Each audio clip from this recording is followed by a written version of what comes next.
Coming up next, Sitting at 30 takes you downtown for the weekly luncheon meeting of the City Club of Portland. Live weekly coverage of City Club is produced through the facilities of Portland Cable Access. Now we join the City Club for this week's program.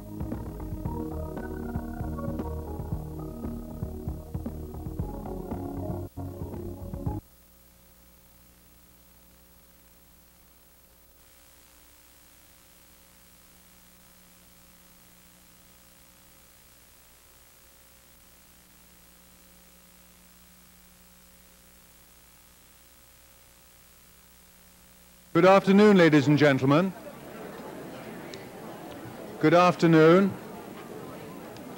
I'm Paddy Tillett, President-elect of the City Club. Welcome to another stimulating club presentation. Today we focus on the subject of early brain development and how we formulate our sense of self. Our guest speaker is Dr. Allan Schore, Assistant Clinical Professor of Psychiatry at UCLA School of Medicine. We're joined today by Legacy Health System's Caremark Conference, and we're grateful to Legacy and to Portland's Early Childhood Institute for making this program possible. Our Caremark Conference guests are welcome to join City Club members in asking questions of our speaker today. But first, some announcements, and the first one is, I'm afraid, very sad. I've just learned that Dan Goldie passed away last night. Many of you know he's been in hospice care for some time. He participated in last week's program via television from his bed, so it was a grand send-off, in a sense, from the club. Personally, I'll very much miss his enormous intellect and his sprightly wit. He's a very special man. The memorial service will be arranged. It hasn't been arranged yet, but club members will be informed about that. On to cheerier things. Today we're very pleased rather, to welcome new member Elizabeth Hall, who is Work Life and Communications Manager for Toyota Motor Sales USA. Welcome, Elizabeth. Are you here? Welcome.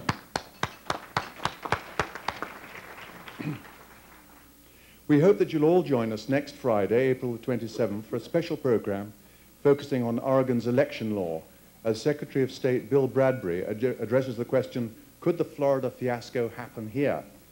That presentation will be here at the MAC. I also want to call your attention to the architectural series, which is being sponsored by our Arts and Culture Committee. There are 5 more sessions in the series, all early evening events from 5:30 till 7. And for more information, pick up one of the flyers on the table by the door. There are still a few spots available for that series. Young visionary Portland architects who designed Pica, PNCA, and the Mark Hatfield Courthouse will present slideshows of their work. The papers are not cooperating today, I'm afraid. Another reminder that the City Club website offers access to research reports, past club program presentations, upcoming events, and membership information, so check us out at www.pdxcityclub.org. Our new spring series, Uniquely Portland, begins next Thursday. There are still a few spots left for members to explore landmark Portland businesses. Contact club staff right away if you want to be part of that. They'll begin at 5:30 and they'll end at 7 o'clock. Our member host today is Kurt Wabring at the extreme left end of the table here. He's member of the research board and executive director of the Early Childhood Institute. He will ask the first question of Dr. Schore. Following Kurt's question, we'll open the program to questions from City Club members and Caremark conference delegates in the audience. Please be ready at the microphone as Kurt's question is being answered so that Dr. Schore will have time to respond to as many of your questions as possible. Please identify yourself as a City Club member or a Caremark delegate and ask your question concisely. We use a 30-second limit.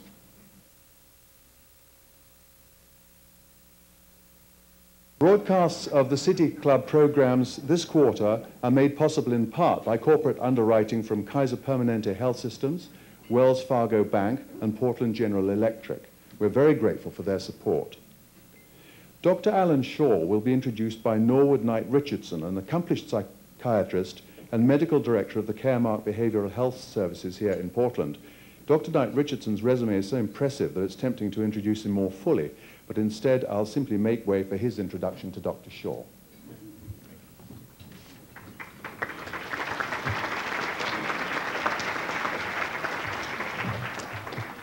Thank you, and thank you for being here.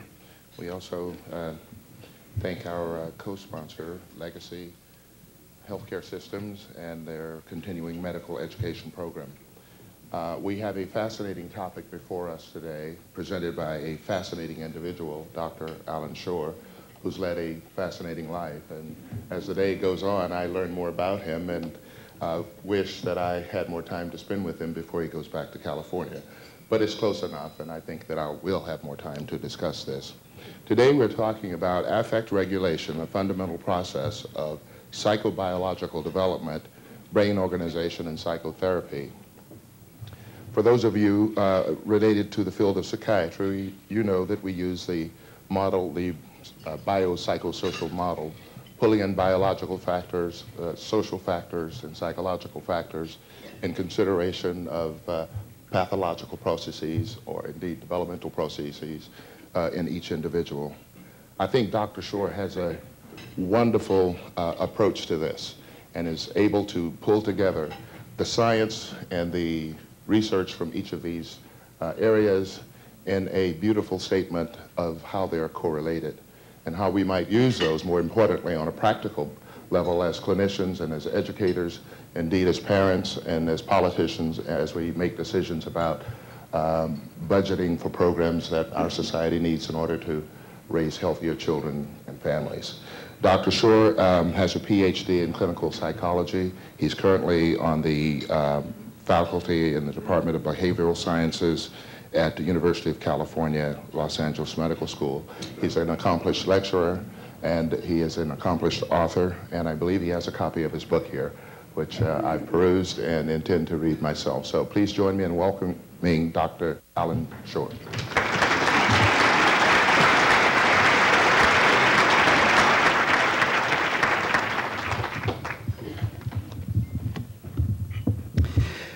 It's a pleasure to be here, and I'm very happy about the hospitality of your city, despite the fact that on Sunday our cities are going to do a little battle in the basketball situation.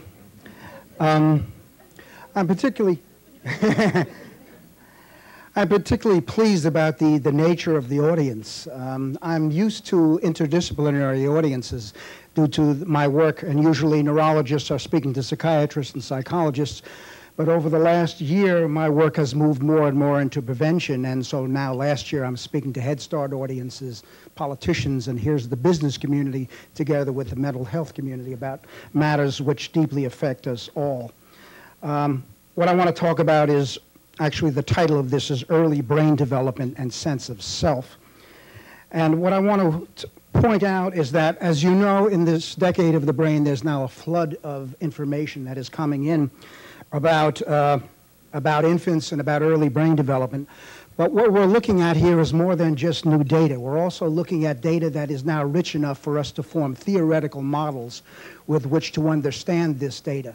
And I would suggest to you that, as I did this morning with the clinicians, attachment theory, which is the dominant model of social and emotional development available to science, which was begun by John Bowlby in the 1960s, now is a terrific framework with which to look at this.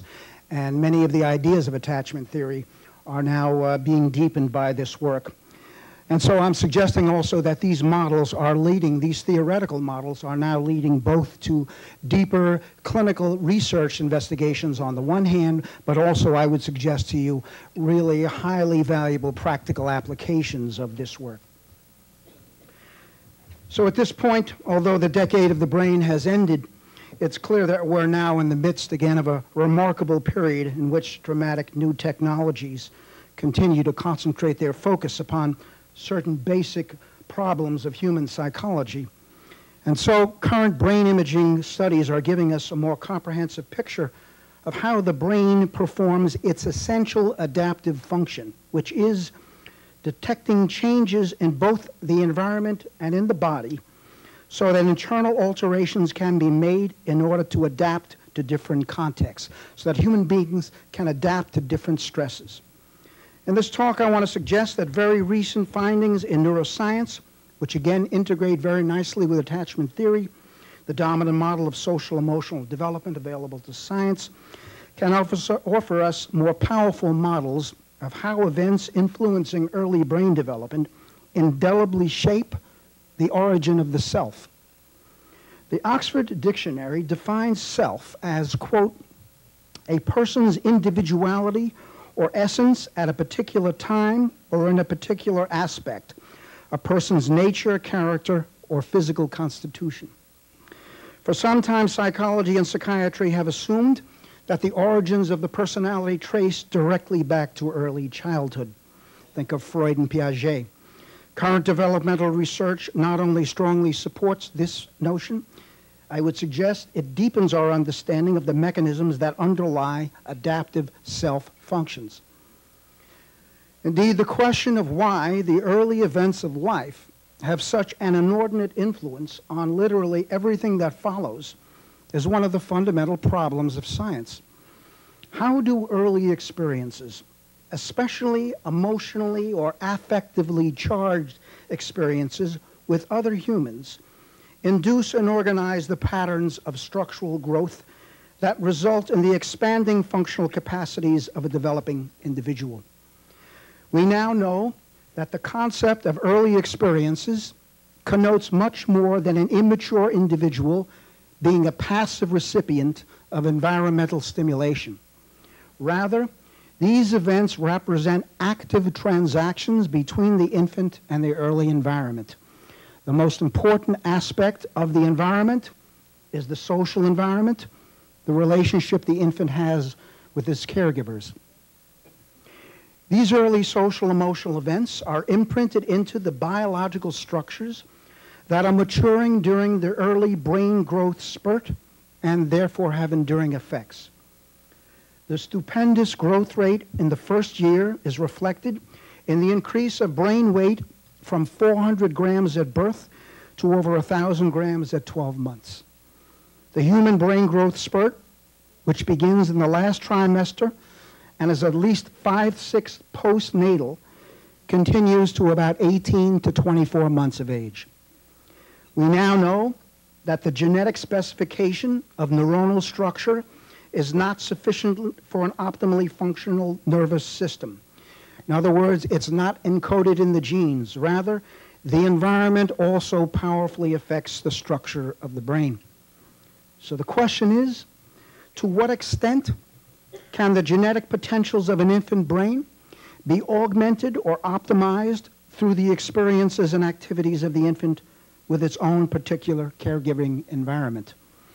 It has even been suggested, quote, within limits, during normal development, a biologically different brain may be formed given the mutual influence of maturation of the infant's nervous system and the mother's repertory and the maternal repertory of the caregiver. Indeed, neurobiologists now hold that the infant brain is, quote, designed to be molded by the environment it encounters, and are speaking of the social construction of the human brain. In other words, the growth of the brain is experience dependent and it's influenced by social forces. But what are these social forces? The brain growth spurt exactly overlaps the period studied by attachment theory, which has been described as the dominant approach to understanding social emotional development and personality development during the past quarter century of research. Attachment theory is also a theory of the evolution of the personality, of the development of the self. The central thesis of my own work on the neurobiology of attachment is that the experience required for the experience-dependent maturation of the systems that regulate brain organization in the first 2 years of life is specifically the social emotional experience embedded in the affect regulating attachment relationship between the infant and the mother. In my book, Affect Regulation and the Origin of the Self and Continuing Studies, I cite current findings in neuroscience which suggest that attachment experiences specifically influence the experience-dependent maturation of the early developing right brain. Keep in mind that there are two brains, two hemispheres. Thus, emotion is initially regulated by others, but over the course of early development, it becomes increasingly self-regulated as a result of this neurophysiological development. The right hemisphere, the non-speaking, non-verbal, non-dominant, quote, right hemisphere, which is centrally involved in emotional communications at all points in the lifespan, is in a growth spurt specifically in the first year and a half of life. The left hemisphere begins a growth spurt at 18 to 24 months. Also, the right hemisphere, and not the maturing left, is dominant in human infants and indeed for the first 3 years of life. The normal pattern of adult left hemispheric dominance does not come online between 3 and 4 years. The nonverbal right brain, the emotional brain, has been called the right mind. So what I'm going to do now in kind of a sketch is to outline this model of early brain development and the origin of the self. But throughout, try to visualize what is going on in your own mind between the infant's face and the mother's face. So attachment processes, I'm suggesting, therefore, are essentially emotional communications. The essential task of the first year of human life is the creation of a secure attachment bond of emotional communication between the infant and the primary caregiver. Current developmental research now suggests that, quote, this is out of the science, learning how to communicate represents perhaps the most important developmental process to take place during infancy. Indeed, as soon as the child is born, it's using its maturing sensory capacities, especially smell, taste, and touch, to interact with the social environment. But by the second month, there is a dramatic progression of the child's social and emotional capacities. In particular, the mother's emotionally expressive face is by far the most potent visual stimulus in the infant's environment, and the child's intense interest in her face, especially in her eyes, leads him to track it in space and to engage in periods of intense mutual gaze. The infant's gaze, in return, reliably evokes the mother's gaze, thereby acting as a potent interpersonal channel for the transmission of what are called reciprocal mutual influences.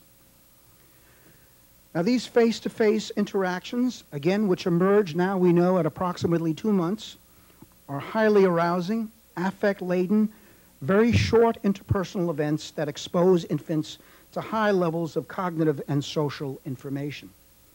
Within 3 seconds of the onset of these, partners both increase their degree of engagement. The infant and the mother simultaneously move in a synchronous fashion from a neutral state to a smiling, laughing state of joy and excitement.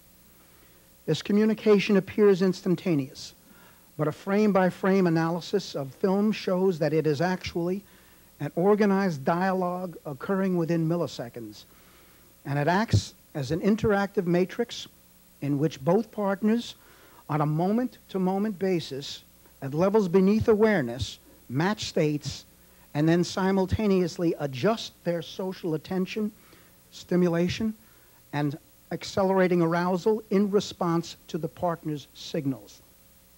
In the science literature, this is called intuitive parenting. If you ask the mother, she can't describe it. To regulate the high positive arousal, mothers and infants thus synchronize the intensity of their affective behavior within lags of split seconds. And so in this process of affect synchrony, the intuitive mother initially attunes to and resonates with the infant's resting state, but as this state is dramatically activated or deactivated or hyperactivated, she fine-tunes and corrects the intensity and the duration of her affective stimulation in order to maintain the child's positive affective state.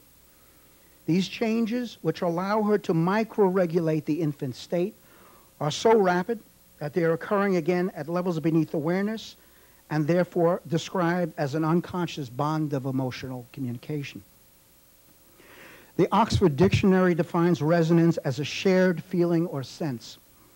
In other words, when a psychobiologically attuned pair co-creates a resonant context within an attachment transaction, the behavioral manifestation of each partner's internal state is monitored by the other, and this results in the coupling between the output of one partner's loop and the input of the others in order to form a larger feedback configuration and an amplification of the positive state in both.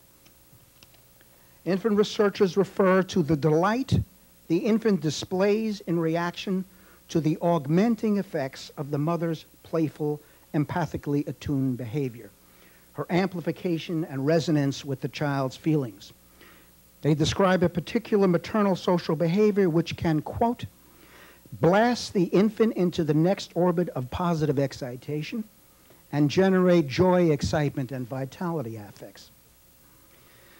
In this early system of nonverbal, completely nonverbal emotional communication, the infant and the mother co-create a context which allows for the outward expression of internal affective states in infants.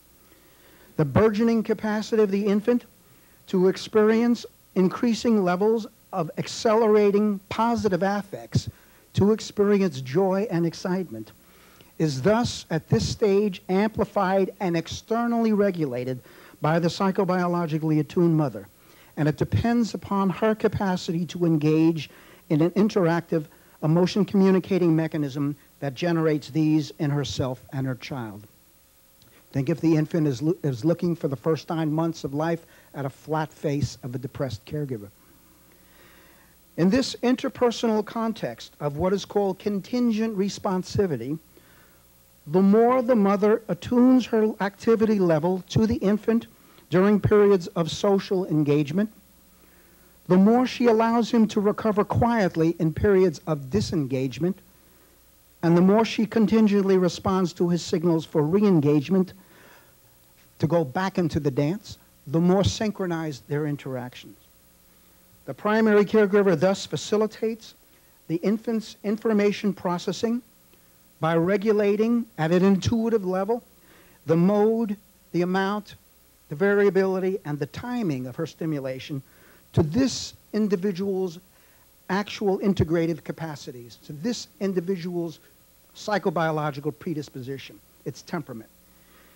These mutually synchronized interactions, it turns out, are fundamental to the ongoing affective development of the infant, and there's now information to show that they're fundamental to also the cognitive development of the infant, especially the infant's attentional capacities. But the primary caregiver, we know, is not always attuned, because developmental research shows that there are frequent moments of misattunement in all dyads, ruptures of the attachment bond. And in this pattern, therefore, of disruption and repair, the good enough mother, who induces a stress response through a misattunement, she misreads the states, this happens not infrequently, she'll re-invoke in a timely fashion a reattunement, a regulation of the infant's negative state. If attachment is interactive synchrony, stress is defined as an asynchrony in an interactional sequence, and following this, a period of reestablished synchrony allows for stress recovery. The mother and the infant thus dyadically negotiate a stressful state transition. And so infant resilience emerges from the child and the parent, transitioning from positive and negative and back to positive affect. Again, the key here is the caregiver's capacity to monitor and regulate her own state.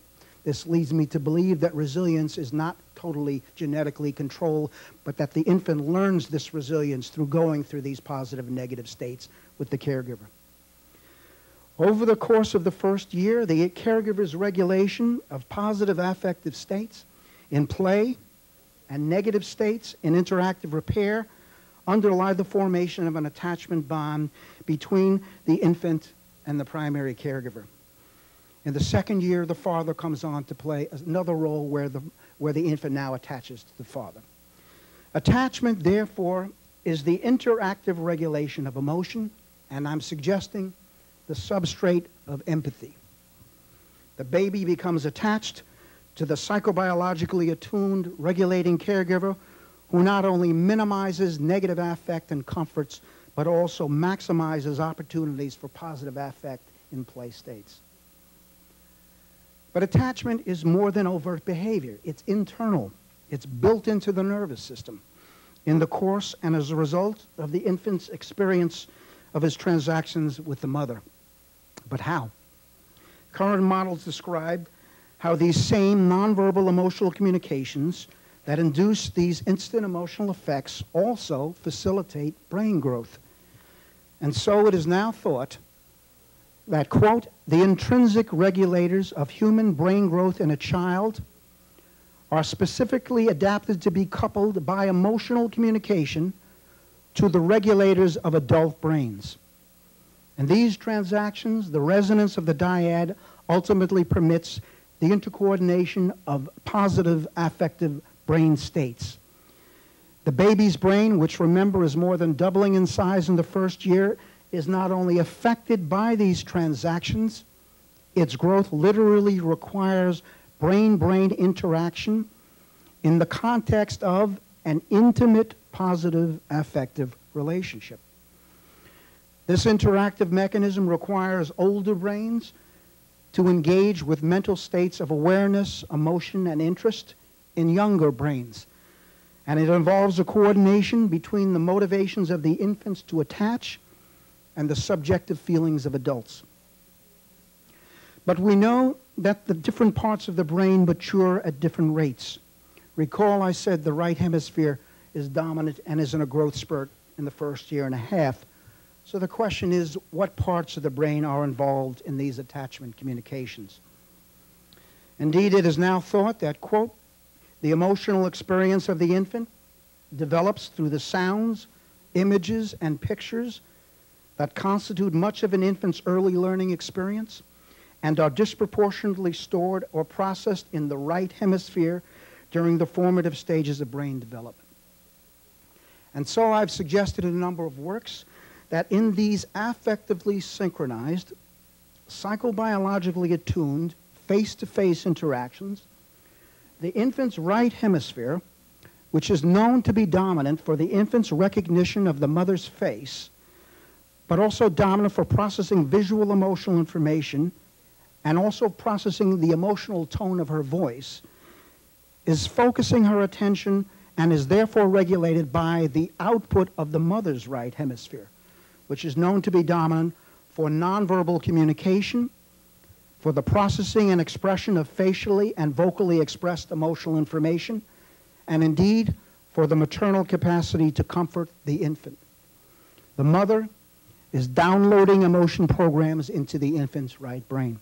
The child is using the output of the mother's right hemisphere as a template for the imprinting, the hardwiring of circuits in his own right hemisphere that will come to mediate his expanding affective capacity. In 1969, Bowlby said that the mother is influencing the shaping of the baby's coping capacities. Now, what are the unique functional capacities of this non-dominant, non-verbal right hemisphere? Current findings in neuroscience now suggest, quote, while the left hemisphere mediates most linguistic behaviors, the right hemisphere is important for the broader aspects of communication. The right cortical areas contain a vocabulary for environmental nonverbal affective signals, such as a whole vocabulary of facial expressions, emotional tones of the voice, and gestures. But in addition, the representation of visceral and somatic bodily states, and indeed the body sense, is under primary control of not the left, but the right hemisphere. Recall the essential function of the brain is to detect changes in both the environment and in the body, so that internal alterations can be made in order to adapt to different contexts. This is a good definition of an adaptive self. Indeed, with regard to the theme of this talk, recent neurobiological studies, fMRI studies, now indicate that the right and not left hemisphere is activated when an individual recognizes himself in a mirror, that self-related material is processed in the right hemisphere, and that the right brain is dominant for a sense of the bodily and emotional self. Other very recent neurobiological research now reveals the unique operations, again, of the right hemisphere. The storage of these early internal working models of the attachment relationship that is used as guides for future action at a non-conscious level. Also, the processing of social and emotional information that is meaningful to the individual.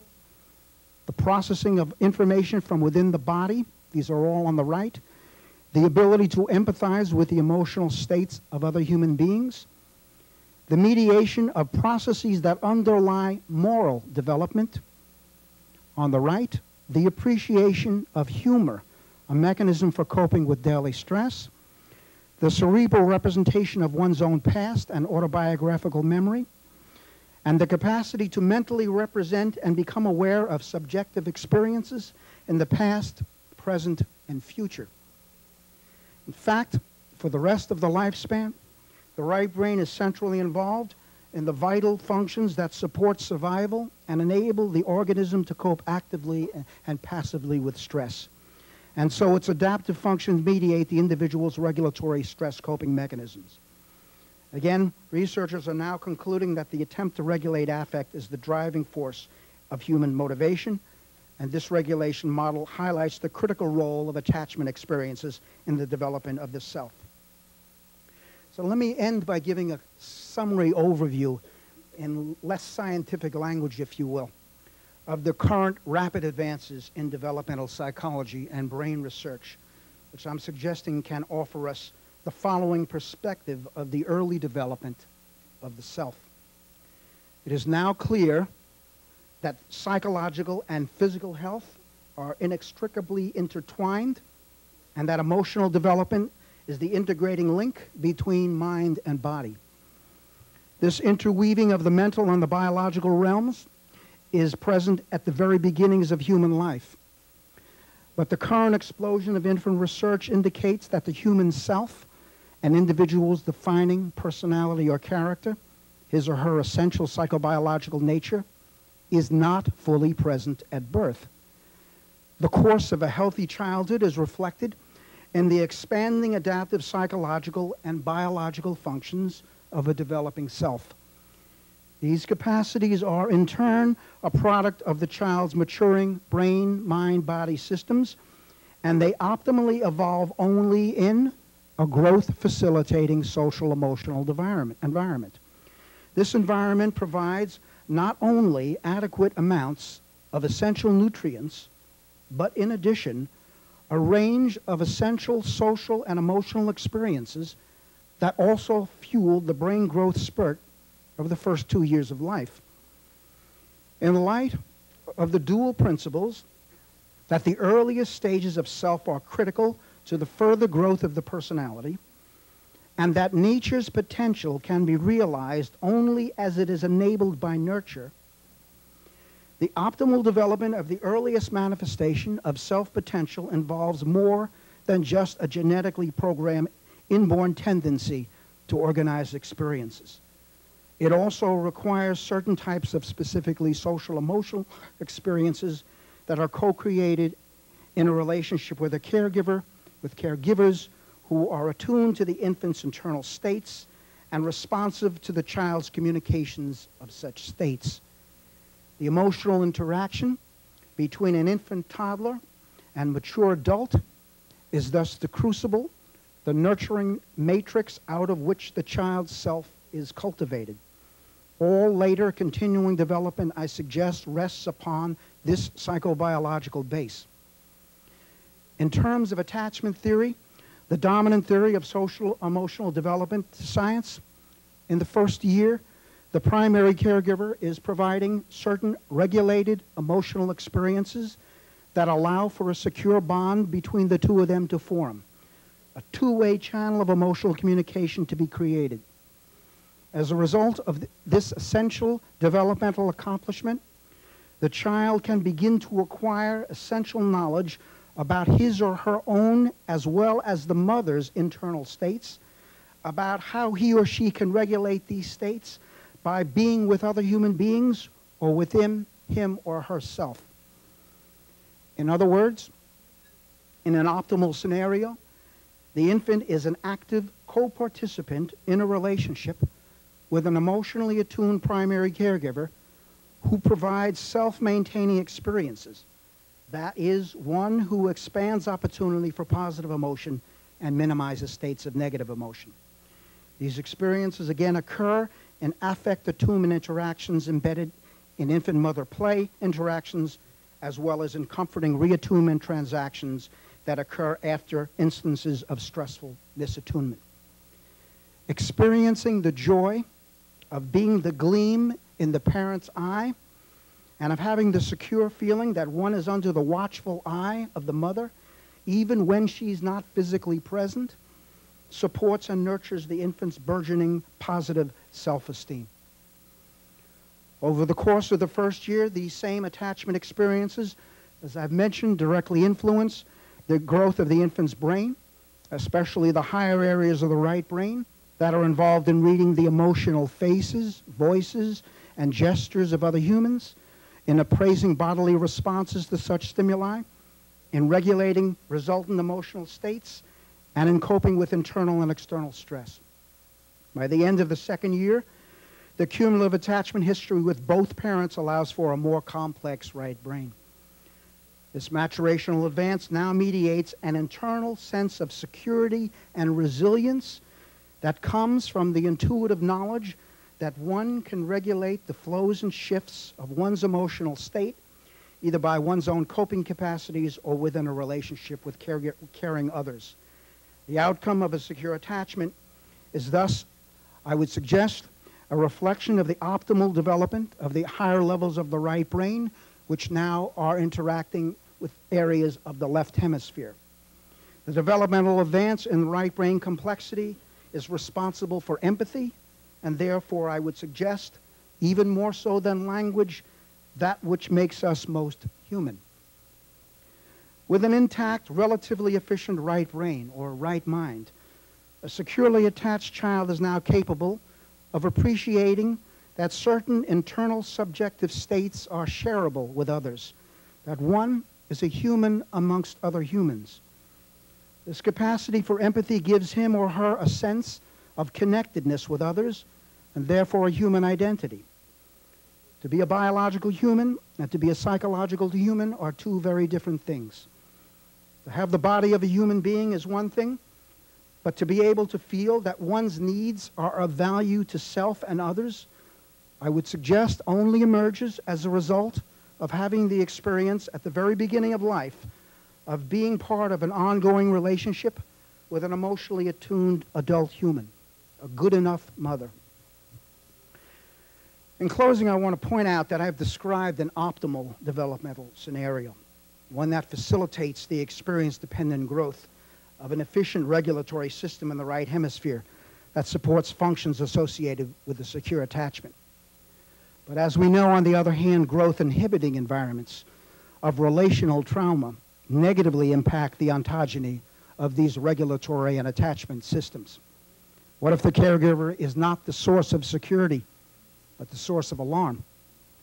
Social environments that provide less than optimal psychobiological attunement histories generate prolonged episodes of unregulated interactive stress and heightened levels of negative emotion. This relational context is a matrix for insecure attachments, which are known to be a risk factor for the later development of psychiatric disorders. Attachment-focused prevention programs begun in the first year should be implemented on a large scale, especially for high-risk infants. These preventive efforts, if expanded again onto larger social scales, could make deep inroads into modifying not just the intergenerational transmission of various psychopathologies, but a spectrum of psychosomatic and medical disorders that are characterized by dysregulations of both mind and body. Early interventions that focus on attachment, social emotional development, and right brain maturation would have enduring effects on the adaptive coping capacities and therefore the health of a developing self throughout the lifespan. And I thank you for your attention.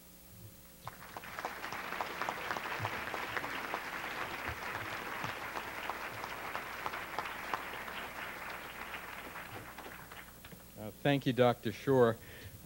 Before I ask my question, I'm going to be shameless and tell you about some of the things that we're doing. The Northwest Early Childhood Institute, part of our mission is to bring the science of early childhood to the community. Next week, we are having a conference which is called From Neurons to Neighborhood.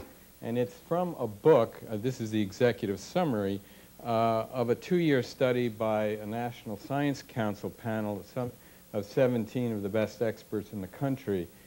We have 2 of them coming as panelists. And there is a copy of these for you, the executive summary over there, if you'd like to look at it. The third person who's coming is Catherine Barnard from the University of Washington School of Nursing. She is the grandmother of attachment theory. And in addition to speaking at the conference, we've arranged for her to do a free public lecture at the University of Portland on Thursday night at 7:30 p.m. at Buckley Center. So you and moms or anybody interested in grandmas and grandpas, any of you are interested, Catherine Barnard, April 26, 7:30 p.m. at the University of Portland. So my question, Allan, is I have some friends who just had a new baby about 3 weeks ago, Zachary, and I know that in their mind there's all kinds of things going on. When do I go back to work? Should I buy this lovely toy? Should we get him a computer by age 2? And so let me sort of summarize all of those kinds of questions, which is, what can we do as parents to assure the healthy social and emotional development of our child?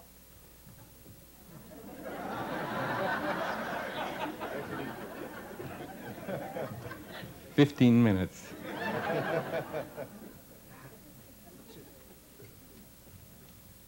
First spontaneous response, I will get even.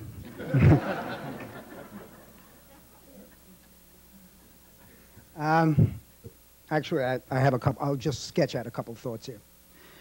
The first thing is that the dominant model right now in psychology and in neuroscience is cognitive psychology. The paradigm which is challenging that are affective and social neuroscience. There has been a tremendous emphasis on the ongoing cognitive development of infants, on the ongoing linguistic and language behavior of infants. And even at a White House conference, what came out of that was talk to your infants. I would suggest to you that there's a difference between talk to your infants and communicate with your infants. I would suggest to you that having your infants learn how to read and you're reading a book along with your infant is a different story here. As you can see, what we're looking at is a dyadic model here. It's not of a top-down model in which parents are giving information down into a brain. Much of this is being communicated on an eye-to-eye level, on a face-to-face level, back and forth between the two. So I think what we're going to be looking at is a shift into emotional development, dyadic development. This is something, play experiences then become something more than an infant alone looking at a mobile that's swinging around. Now, there's no doubt that that stimulates the brain. But there's a difference between that type of play experience and the play experience that has in the face of another human being and the emotional situations that come out of that. So I think what you're going to be seeing in a lot of the books about early development are now going to be, and I know this for a fact, that there's now going to be a translation into the emotional realm, into the social realm of these kinds of situations here. Again, a shift away from purely cognitive development. Let me also point out that there have been many studies of absolutely negative, or what we know to be negative instances in early infancy, which don't appear to show up in certain of the scientific research.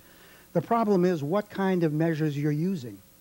If you're using language development, you may not see it. But if you get to more sensitive emotional development, you'll see it all over the place. And I think we're now going to see that this is exactly the case also. So I think what we're talking about, again, is this shift into emotional development. On the matter of going back to work, maybe we'll speak about that in another question. Hi, my name is Leslie Hildula, City Club member. when listening to you, I got the impression that the baby at that young age is only capable of really having one significant attachment, and that if there are actually two parents willing to be heavily involved, that second parent still wouldn't be making an attachment until later on. Yeah. Did I misunderstand that? Yeah, well, the question is there a primary attachment object, and then a secondary. Now, there's some controversy about this situation. To my mind, the father is also forming a relationship to the infant. The person who is the primary attachment object can be identified simply by this. When the infant is under stress, who does the infant go to? Frequently, that will be the mother, and looking for the mother's comfort. Now, this means, on the same hand, that the father is doing important things. His relationship with the mother is critical to allowing her to act as an interactive regulator. And again, in the second year, he moves into a primary position in that sense. And so now, by the end of the second year, you'll get a separation response to the father and the mother. But early on, the primary caregiver, the person who has the right brain, is going to be the primary caregiver. In most societies, the very young and the very old are tended to by women. There may be some psychobiological aspect to that.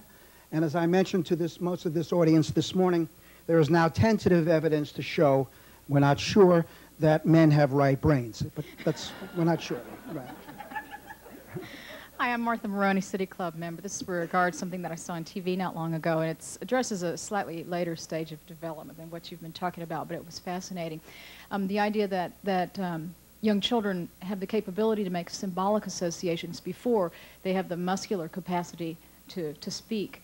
And I was so fascinated by this idea of teaching children sign language, so I'm wondering if you have any opinion on that. Yeah. First of all, there is a misapprehension, even among scientists, that symbolic actions involve conscious verbal behaviors. That's not the case. You can have nonverbal situations which are highly symbolic. Visual, iconic symbols or symbolic behaviors. So yes, we now know that infants do have symbolic capacities before the onset of three-word speech at 12 or 18 months, number one. Number two, the second matter you mentioned? Well, I just thought it was fascinating in that if they're teaching... Sign language. Yeah. Yes. And that's exactly what we're finding. With deaf infants, incidentally, what we're finding is that sign language can be a jump-off point, and that actually gestural communication may be the jump-off point into higher forms of communication. Incidentally, there have been few studies of this. This question didn't come up this morning in the technical audience, but if you compare blind mothers and infants with deaf mothers and infants, the blind dyads are much more seriously interfered with at the end of the first year in terms of emotional development. This matter of scanning faces, it's non-conscious. We're doing it all of the time, etc., at levels beneath awareness. And it's an essential way that we find out who is in the world and what is in the world, in addition to the tone of the voice.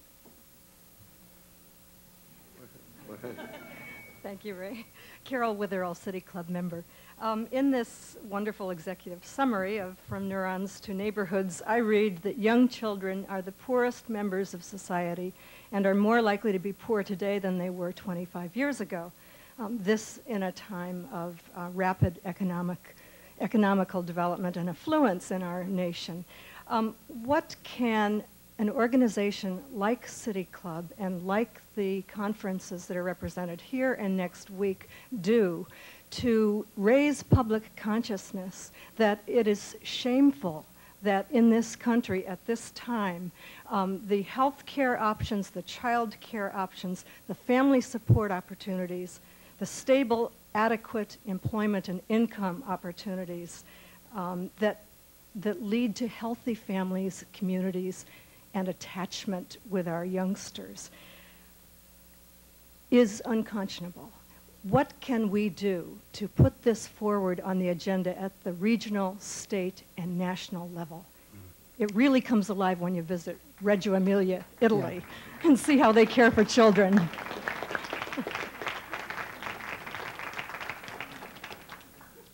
I thank you for that exquisitely elegant and articulate statement. Sorry it was so long. I'm seeing this as one of the fundamental problems of this society at this point in time, one that we must address. and shameful is exactly the word that comes to mind at this point in time. What I'm suggesting to you is that at this point in time, we have enough information about the developmental course. We have enough information in the sciences now to operationalize these into programs, to operationalize these into further research, to now turn these over. I do a lot of lecturing around the world, and the clinicians who I'm speaking with now are taking these ideas and putting these into models. We now have the clinical models. But this is going to take more than clinicians. This is also going to take political aspects. This is also going to take the money that we need now to shift into giving individuals in this society a sense of security. The sense of, you know, it's funny, the sense of security is what the government is about. It's there to give us that internal sense of security, and therefore we get this through certain defense systems, the monies, et cetera. But the emotional sense of security in the end really comes from these early relationships. It's built into the system. How can we translate this? Again, I'm suggesting that we now have enough information that it needs now to broach, to move into that, which is why you're seeing this unusual circumstance whereby people in the business community are now coming together on this situation. Let me just mention one other matter on this. I was in Luxembourg in November presenting this material to the World Health Organization. And there was a researcher there from Canada who was presenting information on a slide on length of paid maternal leave in various societies, the length of the paid maternal leave in various societies. It came out Sweden 52, Finland 43, Germany 30, US 6. US 6. So we've got this situation whereby young couples must struggle by themselves with these tremendously difficult situations about what to do in these contexts without any support in terms of the society. Enough said. Go on this way. Ray Polanyi, a City Club member. It seems to me that we have faced a diminishing role and responsibility of mothers and fathers in the early childhood care and development. Is there a substitute? And can we adapt fast enough to survive as effective human beings? Yeah. Well, these are the essential questions that we have to struggle with, because you understand what we're talking about here is our future. I mean, is the future of these societies. I would suggest again that we come to grips with these. The solutions that we have now are only part and patchwork. Child care, daycare, as it is in this country, for the most part, is extremely poor. I'm sure that most of you have seen the piece in the New York Times yesterday on this latest study showing that there are behavioral problems, you know, in between the 3rd and the 4th year of infants put into child care at 6 weeks and on, et cetera. I would suggest, again, that we now begin to think on a larger societal scale about that problem, and that it has more to do with our future than anything else. The other thing I want to point out here is that there's now research also to show that the immune system is also maturing postnatally, which would mean that the child's own immune capacity to recover from disease is also impacted by the attachment relationship, which would mean that physical disease and medical disease down the line also are going to be infected by what happens pre- and postnatally in this period between the last trimester of pregnancy and the 2nd year of life, et cetera. So these are enormous impacts on so many different areas. My name is Stephen Foster. I'm a Caremark delegate, and I actually have a follow-up question related to childcare. Given what you've told us and how we currently set up childcare systems, and I use the term lightly, in this country, what can you suggest specifically that would improve the design of childcare systems? Yeah. Well, again, first of all, the profession of child care should be elevated to an honorable, dignified profession. It should be paid.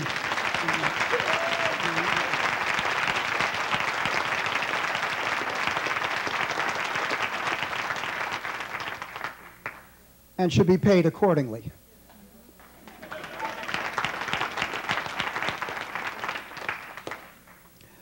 Second of all, the training of child care professionals should be much more intense. And Brazelton himself has talked about now the training, especially in these emotional, social aspects, should be upgraded. And here's where the mental health community can really pitch in there too. So you know, those two pieces would be there.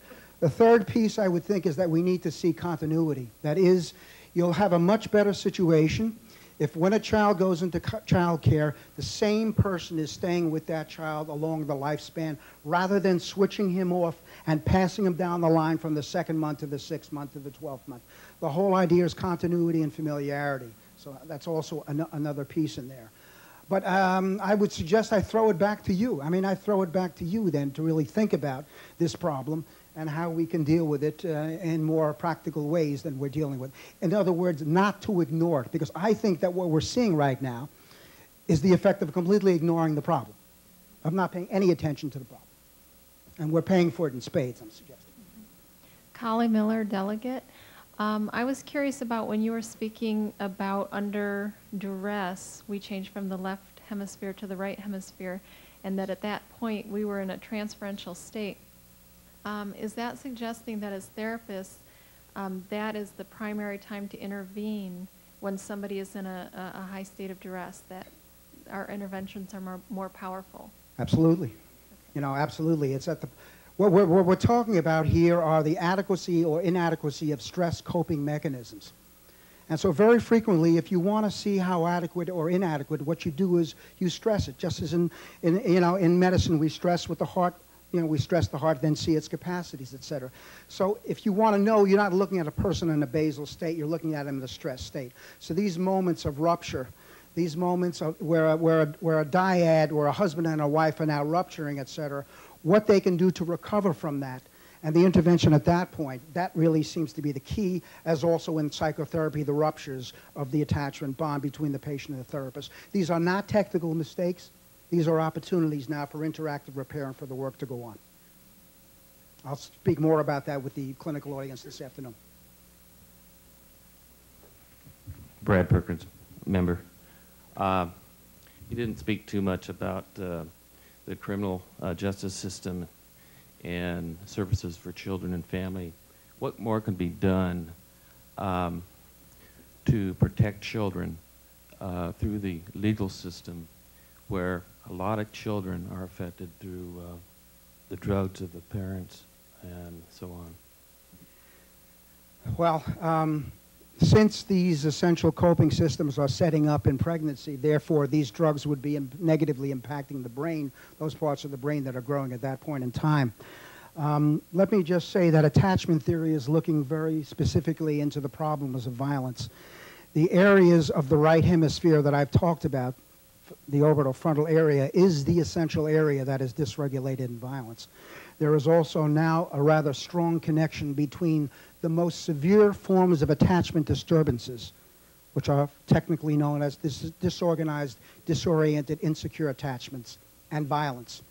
That when we see these, which are the outcome of early abuse and neglect, what these are high risk, who at 3- and 4- and 5-year-old boys who become extremely aggressive, etc. And so now we're looking at the very early etiology of violence. What this means is that we've now got to start detecting these signs, not in adolescence, but much earlier down in time, and to start again to work preventively. There's some indication, I know in Australia, that 40% of the prison population are type D. So essentially, that's where they end up, etc. So the problem of abuse and neglect is a critical one that we have to, face more directly also. These are very difficult, almost Solomonian decisions that certain organizations have to make as to whether to take the child or to leave the child, etc. These are exquisitely difficult. But more knowledge of the neuroscience and the brain, I think, will help us make more educated guesses to this, more educated ideas. Cherie Gallison, delegate. We don't have time for any more questions, but thank you very much, Dr. Schore. I would say that the club is, by way of following up, the research board is formulating an early childhood research study and welcomes members interested in serving on the studies committee to contact the office. So we'd be most grateful if you do that. A very sobering talk, and one which is certainly very edifying. Thank you very much, Dr. Schore.